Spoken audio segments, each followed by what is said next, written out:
안녕하세요. 그로스코딩입니다. 저번 시간에는 제가 홈브루의 여러 앱을 한 번에 설치해주는 자동 스크립트를 알려드렸는데요. 이번에는 제가 매일매일 쓰고 있는 강력한 추천 앱들을 소개해 드리려고 합니다. 여기 있는 앱들은 제가 직접 사용하면서 생산성과 효율을 최대치로 끌어올려주는 정말 좋은 앱들이니까 참고하시고 좋은 앱들은 사용해 주시기 바랍니다. 어떤 컴퓨터를 쓰든 맥을 쓰든 윈도우를 쓰든 기본적으로 쓰는 프로그램 같은 게 크롬 브라우저 많이들 쓰시죠.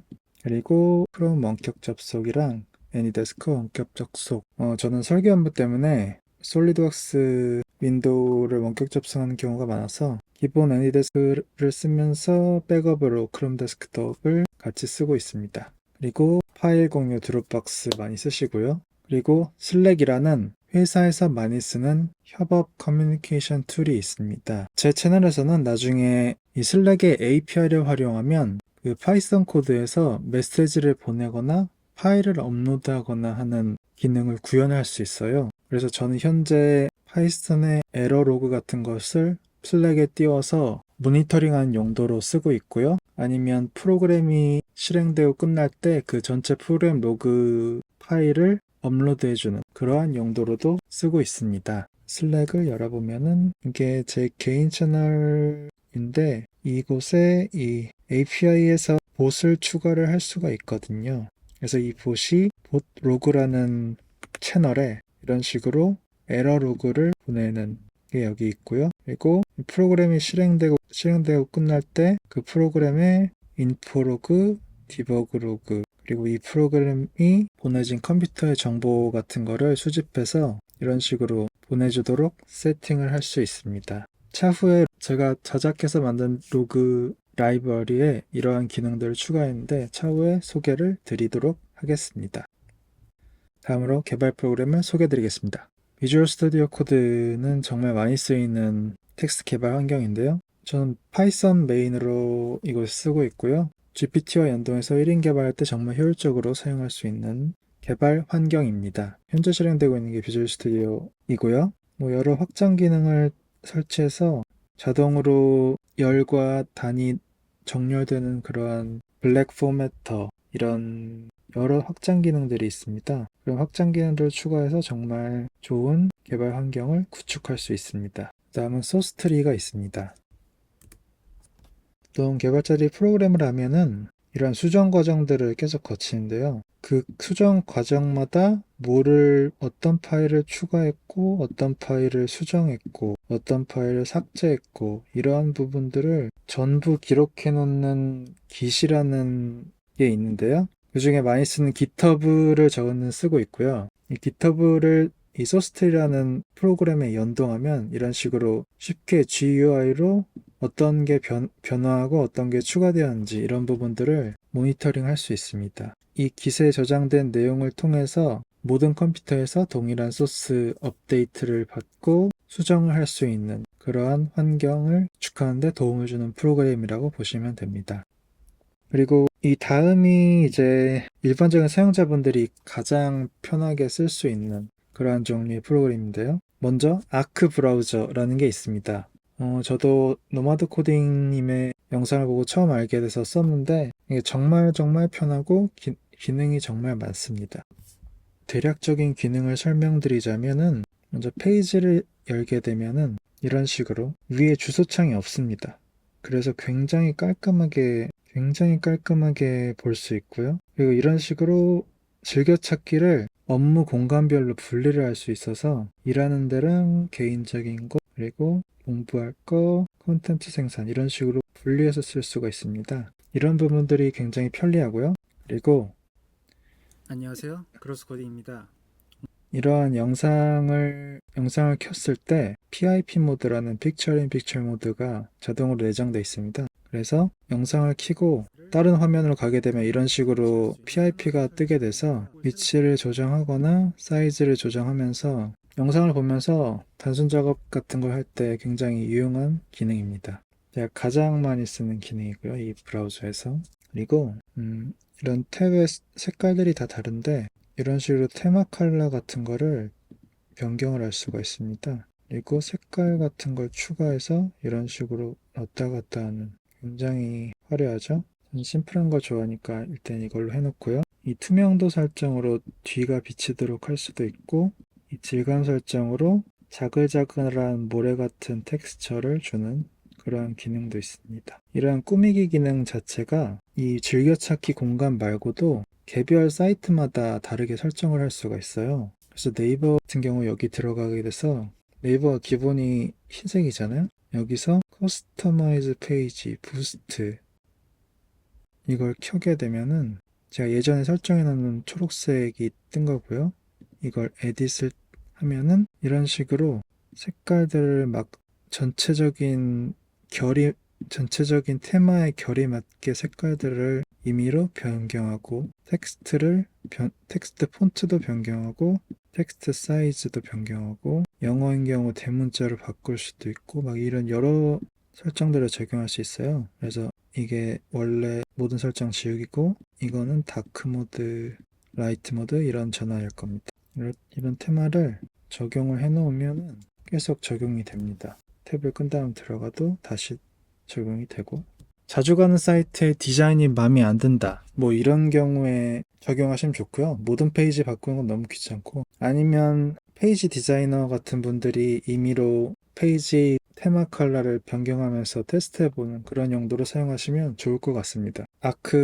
여기서 설명할 게 굉장히 많은데요. 뭐 이런 식으로 스플릿 뷰를 추가를 할 수도 있고요. 화면이 더 크면 더 효율적으로 분할할 수 있겠죠. 그리고 이 스플릿 뷰를 버티컬 스플릿으로 바꿀 수도 있고요. 물론 뭐 기본적인 단축키는 대략 다른 브라우저랑 비슷하고요. 맥북의 장점 중에 하나가 이제 어떤 브라우저를 쓰든 단축키가 다 기본 통일이 돼 있다는 느낌으로 쓸 수 있다는 겁니다. 보통 브라우저 윈도우 같은 경우는 컨트롤 T가 탭이고요. 맥은 컨트롤이 커맨드로 대체되니까 커맨드 T 탭이 뜨게 되고요. 그래서 네이버를 들어가서 커맨드 W가 탭을 끄게 되는 키가 되고요.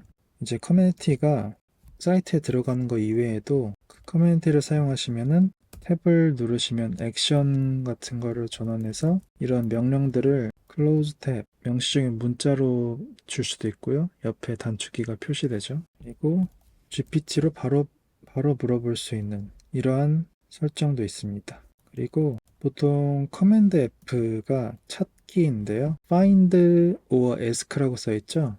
그래서 이 찾기 기능에 AI 기능이 들어가 있어서 이 페이지 요약해줘 이런 걸 쓰면은 성능이 엄청 좋지는 않지만은 대략적인 요약이나 정보를 찾는 정보는 요약을 해줍니다. 여기 써있는 게 최신 비디오의 퍼포먼스나 임프레션, 클릭 레이트 이런 걸 써줬습니다. 이런 게 써져 있네요. 이 검색창에도 AI 기능이 있는데요. 유튜브에서 가장 조회수가 많은 영상, 이제 보통 이걸 알기 위해서는 한번 검색을 여기서 거치고 검색 결과 중에서 정보를 찾는 방향으로 몇 단계를 거쳐서 답이 나오잖아요. 여기서 Shift Enter를 누르면은 AI가 자동으로 찾아서 결과를 줍니다. 이거는 그 영상으로 다이렉트로 가진 않았지만은 위키피디아에 정리되어 있는 페이지로 이동했네요. 그래서 최대한 그 중간 프로세스를 없애주는 이러한 기능들도 있습니다. 그리고 이런 탭들을 고정을 하게 되면은 이름을 자동으로 편집해주는 이런 기능 같은 것도 있고요. 저도 기능이 너무 많아서 전부 다는 모르는데 꽤나 유용하게 쓰는 기능들은 많이 있습니다. 그럼 그 설명 여기까지 하도록 하고요. 그 다음은 드롭존. 이 드롭존이라는 건데 여기 썸네일이 등록이 되어 있네요. 파일을 맥북이 하나의 화면에서만, 윈도우처럼 하나의 화면에서만 작업하는 게 아니라 이렇게 왔다 갔다 하잖아요. 그래서 여기 있던 파일을 이 다른 화면에 넣어주고 싶을 때 이런 식으로 여기 한번 저장해주고 뭐 이런 식으로 여기 넣으면 여기 저장이 되거든요. 그래서 화면을 옮긴 상태에서 여기 넣어준다. 이러한 작업이 가능합니다.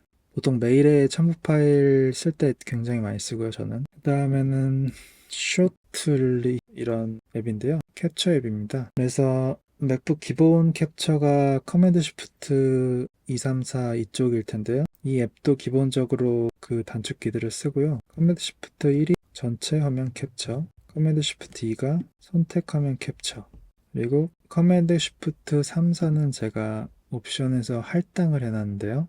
세팅을 들어가 보시면은 이게 메인 컴퓨터가 아니라 할당을 안 해놨네요. 보통 스크롤링 스크린샷을 커맨드 쉬프트 4, 커맨드 쉬프트 4에 할당을 하고 지금 커맨드 쉬프트 4가 기본 맥북의 캡처거든요. 그 기본 맥북의 캡처 세팅을 꺼줘야 되니까 꺼줘야 얘를 등록 가능합니다. 그러면은 키보드 쪽에 있었던 것 같긴 한데 스크린샷 여기 있죠? 커맨드 쉬프트 4, 3을 꺼주고 커맨드 쉬프트 4, 커맨드 쉬프트 3 그래서 이렇게 등록을 하게 되면은 커맨드 쉬프트 3을 하면은 이런 식으로 활성화된 창을 캡처하는 것이 가능해집니다. 그리고 커맨드 쉬프트 4를 쓰면은 스크롤링 캡처 이런 식으로 스크롤이 되면서 캡처를 하고요. 스크롤 중에 엔터를 누르면은 멈춰서 여기까지 캡처를 하게 됩니다. 맥북 대부분 캡처 앱에 있는 기능으로서는 당연히 캡처 뒤에 편집을 할 수 있는 기능이 있습니다. 사각형 넣는 기능, 줄 쓰는 기능, 색깔 바꾸는 기능, 두께, 그리고 룰러 기능이 있고요. 텍스트를 넣는 기능이 있고요. 그리고 모자이크,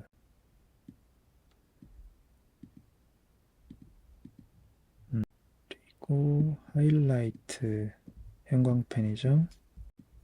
스포트라이트, 이 범위 외에는 어둡게 하는 설정인 것 같네요. 그리고 카운터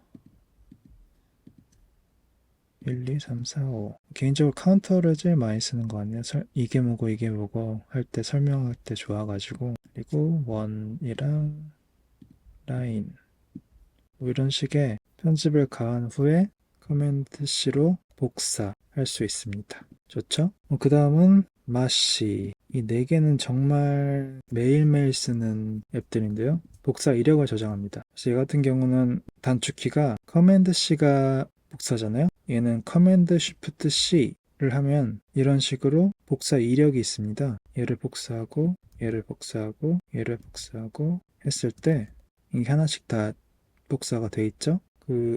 이런 경험이 있으실 거예요. 윈도우에서 첫 번째 거 복사하고 붙여놓고 두 번째 거 복사하고 붙여놨는데 첫 번째 거가 또 필요한 경우예요. 그게 여러 번 중첩돼서 반복해서 왔다 갔다 하는 경우가 있잖아요. 근데 이 앱이 있는 경우는 그런 게 해결이 되는 거죠. 여기서 붙여넣기 할 거 선택하면은 붙여넣을 수 있고 선택해서 붙여넣고 이런 식의 저장 복사한 거의 아카이브를 제공해줘서 굉장히 편리해집니다. 그 다음에는 알덴테라는 앱인데요. 얘는 맥북, 배터리 쓰는 맥북에서만 쓸 수 있고요. 이 최대 충전 용량을 제한해주는 앱입니다. 그래서 배터리 수명 관리하는 앱이고요. 그리고 그 다음은 치트시트라는 앱입니다. 얘는 단축키를 보여주는 앱인데요. 커맨드 키를 길게 누르고 있으면은 비주얼 스튜디오 코드에서 쓸 수 있는 모든 단축키가 표시됩니다. 이게 아마 맥에서는 단축키 정보가 어디 통일적으로 들어가 있나 봐요. 그래서 모든 앱에서 작동하고 아크를 킨 경우도 커맨드를 길게 누르면 이런 식으로 여기서 쓰인 단축키들이 표시가 되게 됩니다. 그 다음 앱은 히든바라는 앱인데요. 맥북 같은 경우에는 이제 화면이 작으니까 이거 앱을 많이 받다 보면은 얘가 엄청나게 길어져서 얘를 가려버리고 막 이래요. 이 메뉴창을 가려버리고. 그래서 히든바라는 걸 설치하게 되면은 이 슬라이드랑 이 구분자랑 이런 애들이 추가가 되는데요. 얘네들이 뭘 의미하는지는 정확히는 이해하지 않고 쓰고 있는데요. 그냥 위에 표시돼서 클릭할 일이 없는 앱들은 이 왼쪽으로 다 몰아놓고 쓰고 있습니다. 그러면 원래 이렇게 길게 표시될 앱들이 깔끔하게 표시되죠. 이런 앱입니다.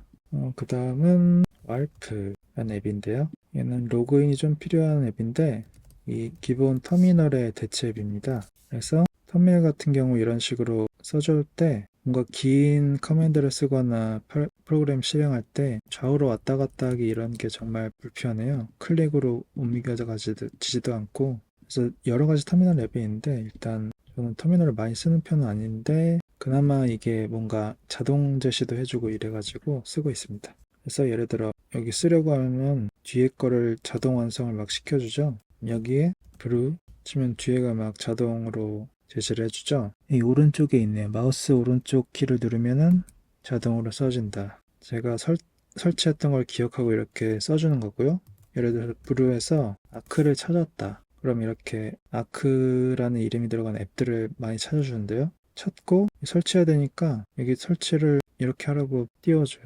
탭을 누르면 바로 써집니다. 뭐 이런 좀 AI 기능들이 좀 들어가 있어서 터미널보다 훨씬 편해서 쓰고 있습니다. 물론 이 커서 이동도 되고요. 그 다음 앱이 Rectangle이라는 윈도우의 화면 배치 단축키 있잖아요. 윈도우 키 방향키로 하면 좌우로 배치되는 이 렉탱글 같은 경우도 그거랑 동일한 비슷한 기능을 하는 앱인데요. 컨트롤 옵션을 누른 상태에서 좌, 우, 상, 하 이렇게 배치를 할 수 있고요. 그리고 키보드를 보면은 이제 돌기가 나 있는 두 개의 위치가 있잖아요. 거기 주위로 단축키가 있는데요. 먼저 오른쪽 돌기가 나 있는 J키를 기준으로 JKUI로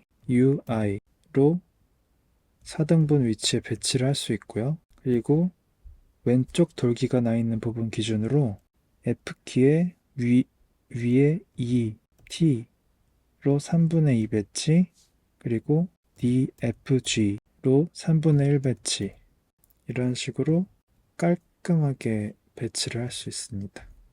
이게 안 되면 이런 식으로 미묘하게 줄 맞춰야 되고 삐뚤삐뚤하게 맞춰지는데 굉장히 편리하게 레이아웃을 배치해서 여러 창을 띄우고 큰 화면에서 작업을 할 수 있습니다. 그 다음 블랙홀 16 채널, 저의 이전 영상에 그 맥북 컴퓨터 화면 녹화에서 소리를 같이 녹화해주기 위해 필요한 프로그램이고요. 그리고 키캐스터, 이게 지금 단축키 누르면 왼쪽에 뜨잖아요. 이거를 표시해주는 앱입니다. 저도 잘 몰랐는데 맥북을 쓰는 유데미 강의 같은 데서 강사들이 많이 쓰더라고요. 그래서 뭐 이 폰트 사이즈를 조절할 수 있고요. 배경 사이즈, 지속 시간, 길게 짧게, 라인 브레이크 딜레이 이런 값들을 설정을 해줄 수 있습니다. 그리고 그 다음에 모니터 컨트롤이라는 앱이 있고요. 얘는 종종 쓸 일이 있으니까 밖에 꺼내놨고, 그 화면 밝기를 이 슬라이드로 조절할 수 있습니다. 물론 단축키로 조절할 수도 있는데요. 단축키는 불연속적이니까요. 연속적으로 조금씩 올리는 추가적인 단축키가 있긴 했는데요. 이건 클릭해서 조절하는 게 더 편한 것 같습니다. 그리고 이거의 장점이 그 외부 모니터를 쓸 때도 외부 모니터 밝기를 얘로 하드웨어 밝기를 조절 안 해도 얘로 조절할 수 있어서 그런 장점이 있습니다. 그리고 팝클립이라는 앱인데요. 이거 유료였는지 부분 무료인지를 기억이 안 나는데 이거 드래그 했을 때 복사할지 잘라내기 할지 검색할지 이런 걸 선택할 수 있는 그런 앱입니다. 뭐 유료를 제가 구매해서 쓰고 있긴 한데 그렇게 많이 쓰지는 않고 있어요. 워낙 단축키 쓰는 게 더 편해서. 그 다음에는 스태츠라는 상태 표시 앱입니다. 지금 이 CPU 사용량, 램 사용량, 배터리 사용량 이걸 표시해주는 앱이 스탯이고요. 설정 들어가면은 CPU를 어떤 식으로 표시해주냐 해서 이 방식으로 표시해줄 수도 있고, 그런데 있는 UI 중에는 숫자가 가장 가독성이 좋긴 하더라고요. 그 다음이 Alt 탭입니다. 윈도우 Alt 탭 기능 있잖아요. 창전환 기능. 맥에서도 커맨드 탭으로 창전환이 되거든요. 근데 Alt 탭을 설치하게 되면은 옵션 탭으로 Alt 탭 창전환을 할 수 있게 됩니다. 그리고 아이콘 표시도 있는데 실제 창 내용을 표시를 해주는 앱들도 많이 생기고요. 결정적으로 여기서 각 프로그램을 종료하거나 끄거나 최소화하는 이런 단추들이 추가돼서 완전 커맨드 탭의 상위호환 프로그램입니다. 근데 실제로 많이 쓰지는 않긴 하죠. 트랙패드에서 위로 쓸어 올려서 이런 식으로 처리하는 경우가 더 많아서 그래도 꽤나 유용하게 쓰게 됩니다. 여기까지가 꽤나 유용한 프로그램들이었습니다. 그 다음은 정말 자주 안 쓰는데 사람에 따라 유용할 수도 있습니다. 앱 클리너라는 프로그램은 이제 맥에서 프로그램 삭제할 때 잔여 파일이 좀 많이 나와서 그거를 깔끔하게 삭제해주는 앱이고요. 디언 아카이버는 압축 프로그램이고, 스킴은 PDF를 고속으로 읽어주는 가볍게 읽을 수 있는 프로그램이었던 걸로 기억합니다. 이미지 업팀, PDF 스피저는 각각 파일의 용량을 최적화해주는 프로그램이고요. 이지파인더는 맥북 기본 검색 시스템이 좀 별로라서 얘를 쓰면 더 파일을 빨리 찾을 수 있다, 이런 취지의 앱이었던 걸로 기억합니다. 많이 쓰고 있지는 않습니다. 나머지는 업무용이나 공부용으로 받았던 이런 앱들이 있습니다. 네, 여기까지가 길고 긴 추천 앱 설명이었고요. 제 정보가 유용하셨다면 구독과 좋아요 부탁드리겠습니다. 긴 시간 동안 들어주셔서 대단히 감사합니다. 그러면 영상 마치겠습니다.